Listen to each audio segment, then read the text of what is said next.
One of the most amazing set of facts I saw recently was in the following sentence.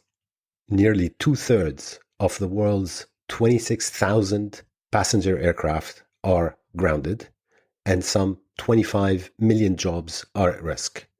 IATA has warned that carriers face a 314 billion shortfall in ticket sales this year, and half of them face bankruptcy in 2 to 3 months without government help. So let's decorticate that quickly. 2/3 of the world's 26,000 passenger aircraft are grounded. So that's over 17,000 aircraft sitting on a tarmac or in a desert somewhere right now. On top, you have 25 million jobs at risk in that industry. And that's because airlines have a 314 billion with a B shortfall in ticket sales this year. So that's tickets they thought they were going to sell, but they did not. And half of these airlines face bankruptcy in 2 to 3 months. So in other words, right now, without government help. Now, I wonder, what does that tell you? Obviously, they're not flying, so they're not selling tickets, and therefore the pandemic has taken a heavy toll on them. Right. That I understand. But how could an entire global industry be so not resilient? That's the topic for the second half of this podcast.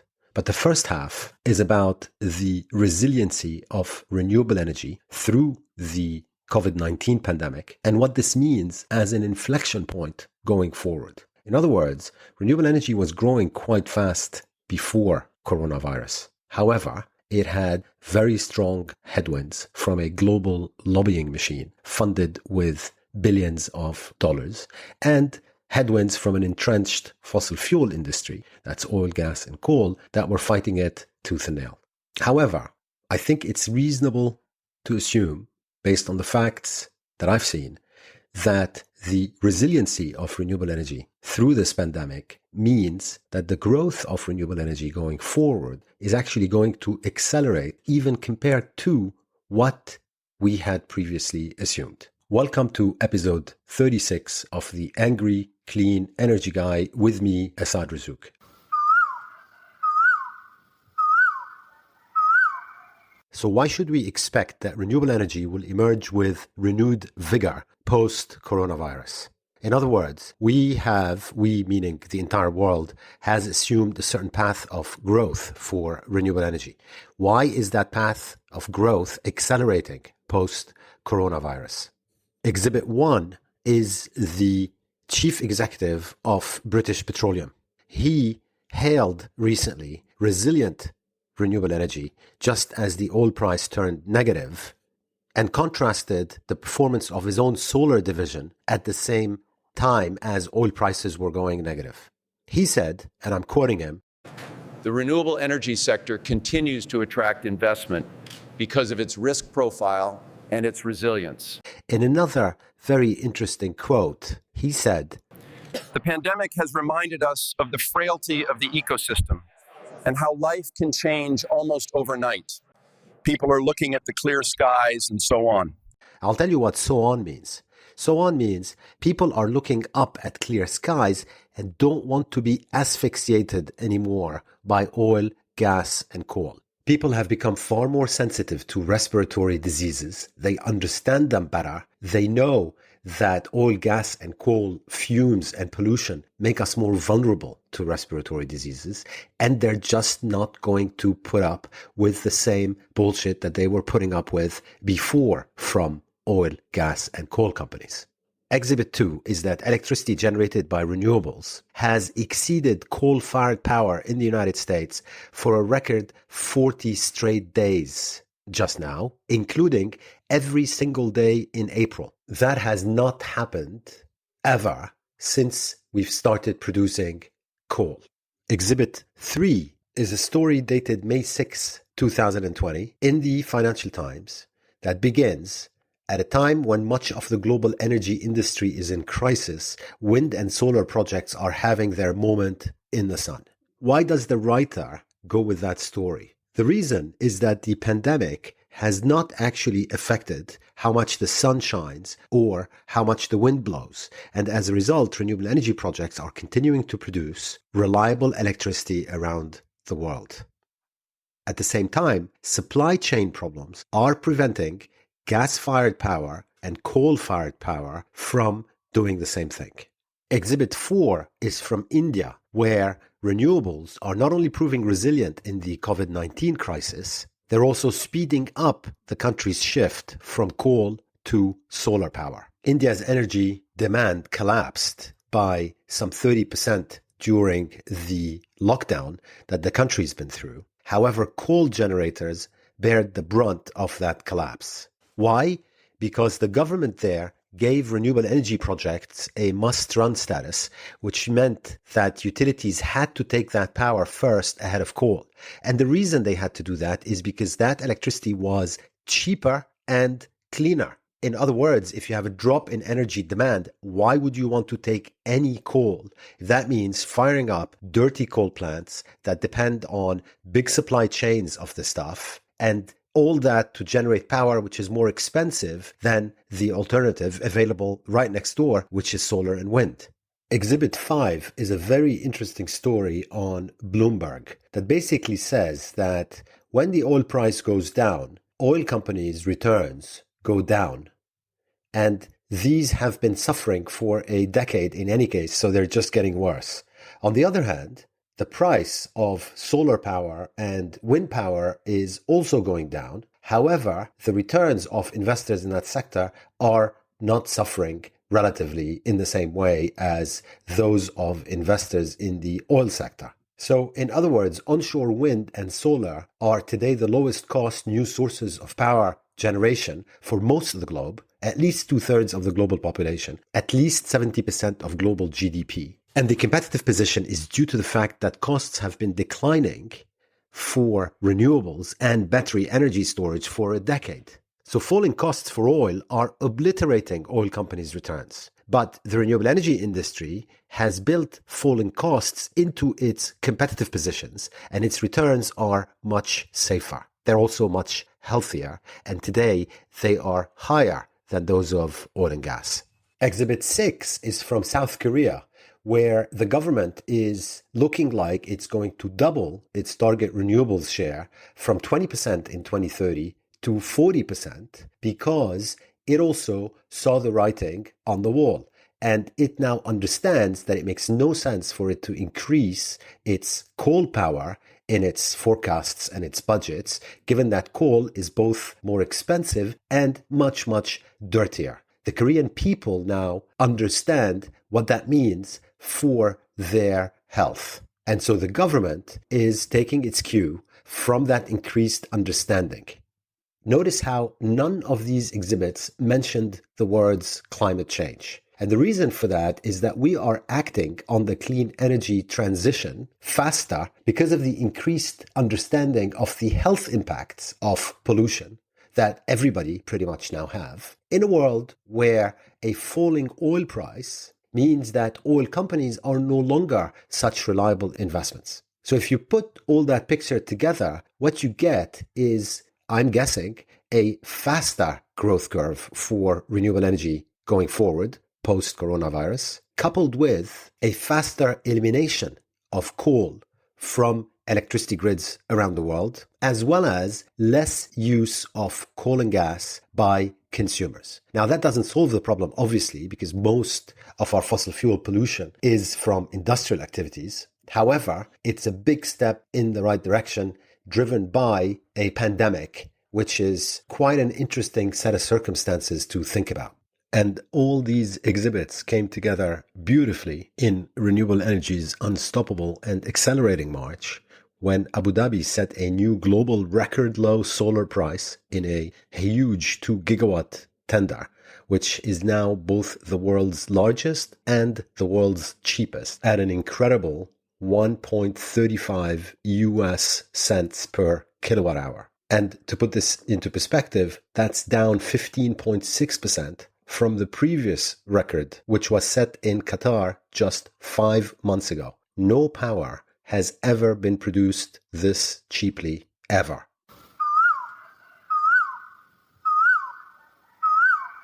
Now contrast the resilience of renewable energy with that of the airline industry. Yes, I know maybe the comparison is unfair because after all, airlines are not allowed to fly because people don't want to fly and because countries shut down their borders. Fair enough. However, surely the airlines could have done much, much better. Today, as I said earlier in the podcast, about 2/3 of their 26,000 airplanes, so that's over 17,000 airplanes, are grounded. Their non-resilience has put 25 million jobs at risk, and they're selling $314 billion less in ticket sales than they thought they were going to be. Finally, half of them or more face bankruptcy right now. I'm sorry, but my conclusion from this is that they have been badly owned and badly managed. And I'm going to give you some data points so that you can think about that. So before the pandemic, airlines were a rising source of greenhouse gas emissions because they did not do much in terms of pushing aircraft manufacturers and engine manufacturers to do much, much better in terms of electric flight. Now, that also I understand. Big Oil has had a multi-billion-dollar spend on lobbying going on for many years, on top of a campaign to obfuscate the truth about its product for decades. And I suppose one could think that the airlines were tricked as well. I mean, personally, I don't think so, because at the end of the day, the airlines have always been the principal force that pushes aircraft manufacturers and engine manufacturers to do better. Now, they've always done that from the perspective of getting better planes from a efficiency perspective and planes that fit best with the routes that they wanted to fly. And what they have not done is push aircraft manufacturers and engine manufacturers to manufacture electric planes. Now, in addition, the industry has been reckless and irresponsible. Did you know, for example, that they spent 150% of their free cash flow, so that's more than the free cash that they've been generating, on share buybacks since 2014. And of course, they've paid dividends on top of these share buybacks. So in other words, what they've done is whenever they made any money, they did not save any of it, and they spent it to enhance the returns of their shareholders. And they did that deliberately forgetting about the 25 million people who work in the industry, so about their employees, deliberately endangering their resilience. I mean, who doesn't have 2 or 3 months worth of cash? We're not talking a restaurant here. How can a global airline not have a month or 2 worth of cash to pay its bills when times are tough? I don't understand that. So they went ahead with the maximum aggressivity level possible on share buybacks and on dividends, fully cognizant of the fact, is my guess, that government would come and bail them out. And that's the movie playing right now at a theater near you. Governments are coming along and they are bailing out their airlines. And only the most courageous governments are either not bailing out the airlines at all or putting some serious strings to any bailout package in order to ensure that the airlines not only run more sustainably going forward, but also take into account their rising carbon footprint and do something about it.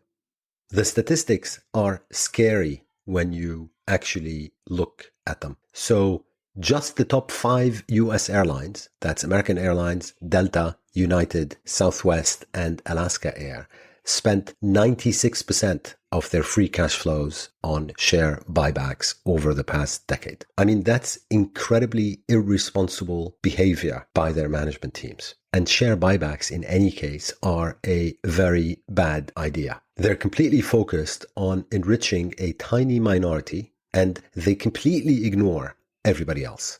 And by everybody else, I mean those who don't own stock or those who own less than the BlackRock of the world own, as well as employees, service providers, customers, and other stakeholders. And at its heart, the airline story is a very simple story. Many people will not be able to fly as much as they were able to before coronavirus because their favorite airline would have gone bankrupt. Others in countries that bail out their airlines will still be able to fly, but I'm guessing that they'll pay higher ticket prices for a long while. Meanwhile, the management teams at airlines are going to be just fine. Thank you very much. Employees, much less so. Many will lose their jobs. Not sure how many will be rehired. Airlines will take government money and then they will go back to doing exactly what they were doing before. Why? Because share buybacks artificially contribute to a rising stock. And if you're getting paid on a 12 months bonus cycle, all you care about is what that share price does in those 12 months. And the solution is actually very simple. All that we need to do today is two things. Number one, ensure that government bailouts of airlines come with strings attached. For example, lessening competition on routes where one can take a train or drive, and there are many of those in most countries. The French government, to their credit, are trying to get that done with Air France. And then the other really simple thing that should be done is that share buybacks should not be allowed for any recipient of a government bailout for at least 5 or maybe 10 years. And that's 5 to 10 years after the money that the airlines took from that bailout is repaid. Because businesses like airlines should have many months of cash available to them in order to build a minimum of resilience in industries that are critical to supporting global trade and global tourism and globalization in general.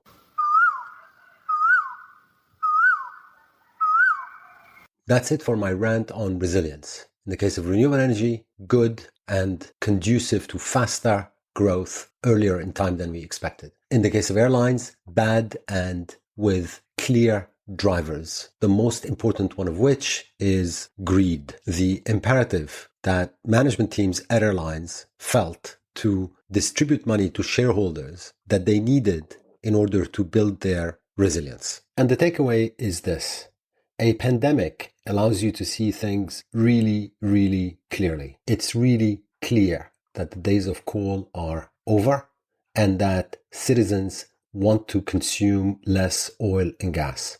It's really clear that governments and citizens want more renewable energy. In the case of airlines, it's really clear that the industry let down its customers and let down its employees. And as a result, a lot of it is going bankrupt and won't be here AC or after coronavirus. And what we need to rebuild that industry. Yes, regrettably, using government bailouts, but while making sure that these government bailouts are repaid and come with strings attached. The carbon footprint of the airline industry should no longer be allowed to rise and probably should never reach the level that it was at in early 2020.